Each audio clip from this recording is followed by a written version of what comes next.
Assalamualaikum warahmatullahi wabarakatuh. Selamat pagi, salam sejahtera untuk kita semua. Dalam pertemuan kali ini di semester genap untuk materi pendidikan Pancasila dan Kewarganegaraan, kita akan membahas bab 4 ya. Baiklah, semoga di pertemuan kali ini kita diberikan kemudahan dalam belajar dan senantiasa kita selalu diberikan kesehatan dan perlindungan oleh Tuhan Yang Maha Esa. Baik, anak-anakku semuanya, sebelum belajar mari kita berdoa. Berdoa mulai. Bismillahirrahmanirrahim. Berdoa selesai. Dalam bab ini kita akan membahas materi mengenai persatuan dan keberagaman masyarakat Indonesia.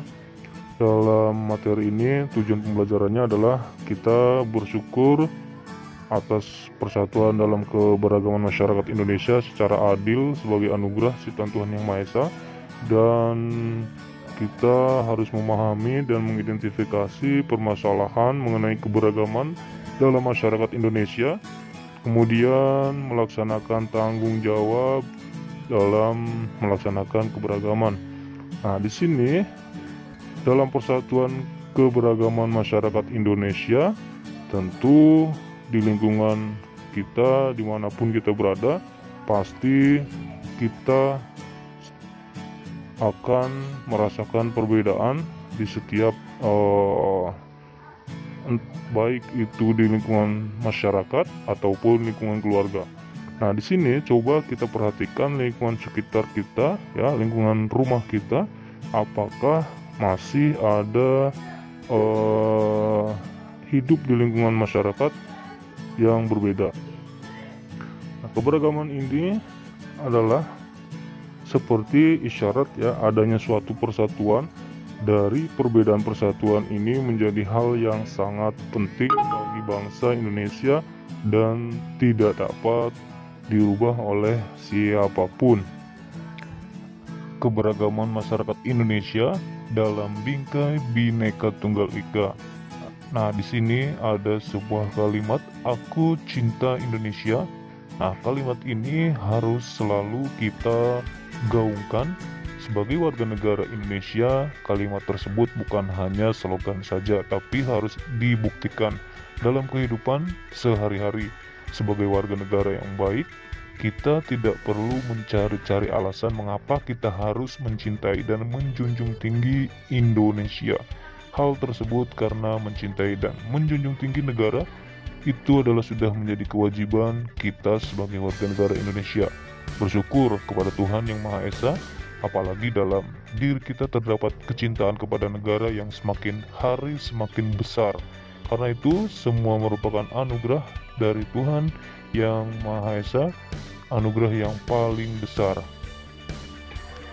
Persatuan berarti perkumpulan dari berbagai komponen yang membentuk menjadi satu, sedangkan kesatuan merupakan hasil perkumpulan tersebut yang menjadi salah satu menjadi satu dan utuh.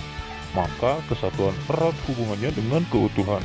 Kesatuan berbangsa Indonesia berarti keadaan yang merupakan suatu keutuhan sebagai bangsa Indonesia, sedangkan kesatuan bertanah air merupakan satu keutuhan di dalam wilayah yang dihuni secara turun-temurun oleh bangsa Indonesia. Melalui Bhinneka Tunggal Ika, bangsa Indonesia harus mengakui bahwa Indonesia merupakan bangsa yang terdiri dari beberapa etnik, suku, budaya, dan agama. Nah, persatuan dalam keberagaman masyarakat Indonesia di sini terdiri dari wawasan Nusantara. Wawasan Nusantara sebagai wawasan yang nasional. Bangsa Indonesia merupakan ajaran yang diyakini kebenarannya melalui seluruh rakyat agar tidak terjadi penyesatan dan penyimpangan dalam upaya mencapai dan mewujudkan suatu cita-cita dan tujuan nasional. Prinsip wawasan Nusantara di sini merupakan cara pandang bangsa Indonesia tentang diri dan lingkungannya yang merupakan satu kesatuan ideologi, politik, ekonomi, sosial, budaya, dan pertahanan keamanan. Dengan wawasan ini, kedudukan manusia Indonesia ditempatkan dalam kerangka kesatuan politik, sosial, budaya, ekonomi, serta pertahanan keamanan manusia Indonesia merasa satu, senasib, sepenanggungan, sebangsa, dan setanah air, serta mempunyai satu tekad dalam mencapai cita-cita pembangunan nasional. Lalu secara umum, wawasan Nusantara juga berarti cara pandang suatu bangsa tentang diri dan lingkungannya yang dijabarkan dari dasar falsafah dan sejarah bangsa tersebut sesuai dengan posisi dan kondisi geografi negara untuk mencapai tujuan atau cita-cita nasional bangsa. Dalam wawasan Nusantara sendiri, di sini terdapat 4 konsep yang mencakup persatuan dan kesatuan, yaitu di bidang politik, ekonomi, sosial, budaya, dan pertahanan keamanan yang harus tetap kita lestarikan dan harus kita jaga demi nama bangsa Indonesia. Dalam wawasan Nusantara di sini sendiri, prioritas demi persatuan dan kesatuan bangsa yang mencakup 4 konsep di sini harus kita utamakan demi nama baik bangsa. Keanekaragaman atau kebinekaan Indonesia merupakan sebuah hal yang tidak dapat dihindari dalam kehidupan bangsa Indonesia yang meliputi kebinekaan suku bangsa, bahasa, adat istiadat, dan sebagainya. Telah kita ketahui bahwa bangsa Indonesia merupakan negara kepulauan yang sebagian besar wilayahnya dihuni oleh berbagai etnis dengan adat istiadat dan keyakinan yang berbeda. Kebinekaan yang terjadi di Indonesia merupakan sebuah potensi sekaligus tantangan. Nah, di sini dikatakan sebagai sebuah potensi, di mana karena hal tersebut akan membuat bangsa kita menjadi bangsa yang besar dan memiliki kekayaan yang melimpah, baik kekayaan alam maupun kekayaan budaya yang dapat menarik minat wisatawan asing untuk mengunjungi Indonesia.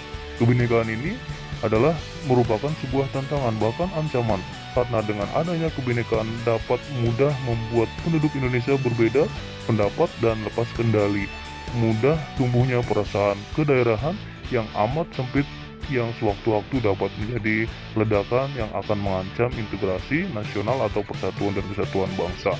Oleh karena itu, segenap warga negara mesti mewaspadai segala bentuk ancaman dan yang mendapat memecah belahkan bangsa Indonesia dengan senantiasa mendukung segala upaya atau strategi pemerintah dalam mengatasi berbagai ancaman tersebut. Permasalahan keberagaman di sini dalam masyarakat Indonesia, masalah yang dapat muncul dalam keberagaman masyarakat Indonesia adalah konflik. Entah itu konflik mengenai kepercayaan atau kebudayaan yang mereka merasa berbeda.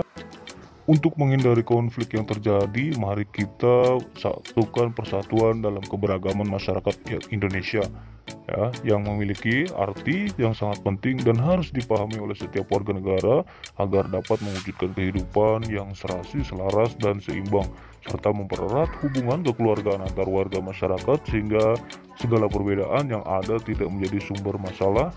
Oleh karena itu, perlulah alat yang dapat mempersatukan bangsa Indonesia dengan suatu dasar negara Pancasila dan Undang-Undang Dasar Negara Republik Indonesia, serta diikat dengan Bhinneka Tunggal Ika Negara Kesatuan Republik Indonesia dan lambang-lambang identitas nasional seperti bendera merah putih, lambang negara, Garuda Pancasila, dan lagu kebangsaan Indonesia Raya. Dalam Kamus Besar Bahasa Indonesia (KBBI), konflik didefinisikan sebagai percekcokan, perselisihan, atau pertentangan. Menurut Surjono Sukanto, mengemukakan 4 faktor yang dapat menyebabkan terjadinya konflik dalam masyarakat, yaitu perbedaan antar individu, perbedaan kebudayaan, perbedaan kepentingan, dan perubahan sosial. Konflik dalam masyarakat bukan merupakan proses yang terjadi secara tiba-tiba. Peristiwa ini terjadi melalui proses yang ditandai oleh beberapa gejala dalam masyarakat. Gejala yang menunjukkan adanya konflik sosial dalam masyarakat. Di sini ada beberapa gejala dalam masyarakat yang memiliki potensi menjadi penyebabnya.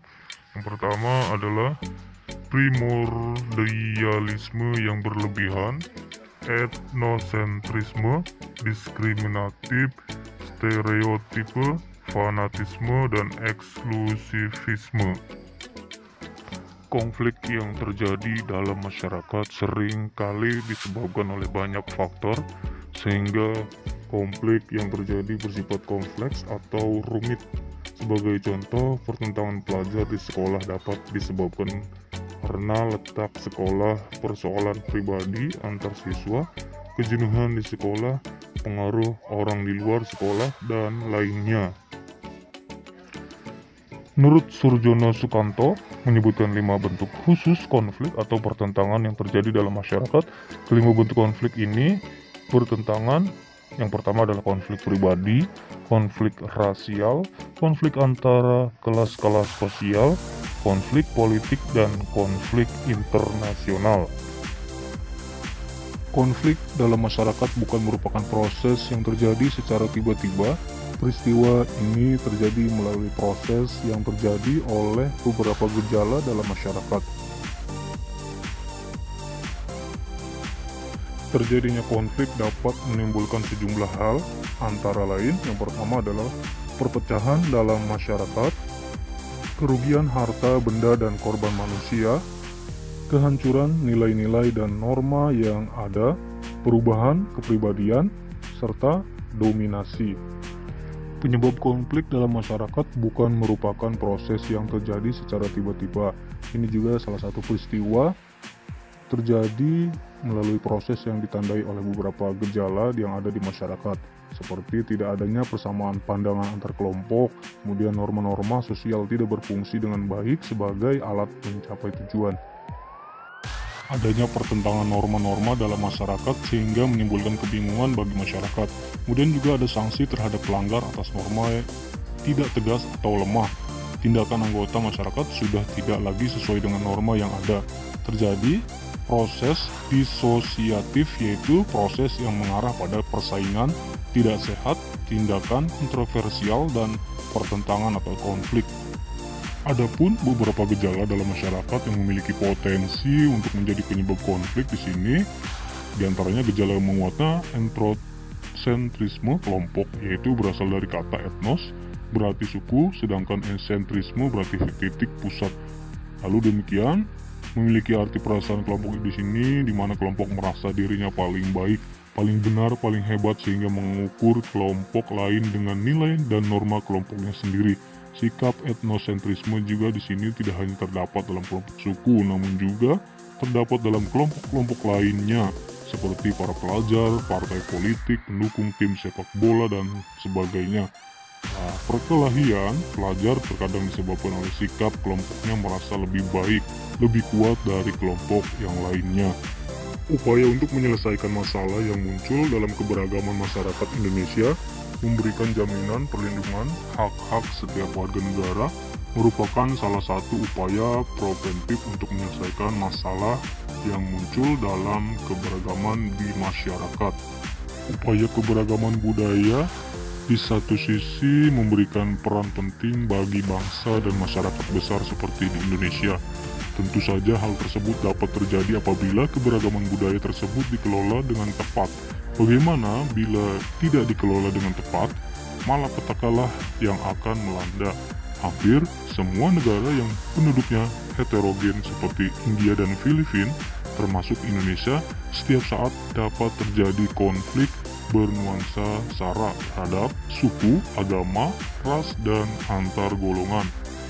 Setiap masalah yang berpotensi menimbulkan konflik dapat dalam masyarakat yang beragam harus segera diselesaikan sehingga tidak membawa akibat yang merugikan masyarakat. Upaya mengatasi masalah ini dapat dilakukan secara preventif dan represif. Cara preventif artinya upaya dilakukan untuk mencegah terjadinya masalah atau sebelum masalah terjadi. Hal tersebut dapat dilakukan dengan mengembangkan sikap toleransi, kerjasama, latihan bersama, dan sebagainya. Adapun cara represif adalah upaya mengatasi masalah pada saat atau setelah terjadi masalah, seperti penangkapan, pembubaran paksa, dan sebagainya. Selain itu ada cara kuratif, juga merupakan upaya tindak lanjut atau penanggulangan akibat masalah yang terjadi. Cara ini bertujuan untuk mengatasi dampak dari masalah yang terjadi, misalnya pendampingan bagi korban kerusuhan, perdamaian, kerjasama, dan sebagainya.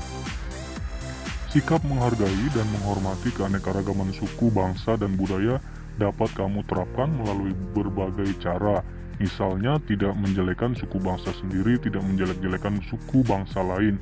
Mau bergaul dengan teman yang berbeda suku, memberikan pujian terhadap keindahan budaya suku bangsa lain, dan menyaksikan pertunjukan kesenian daerah lain, dan sebagainya. Selain itu, kamu juga harus menerima keanekaragaman budaya sebagai bagian budaya bangsa.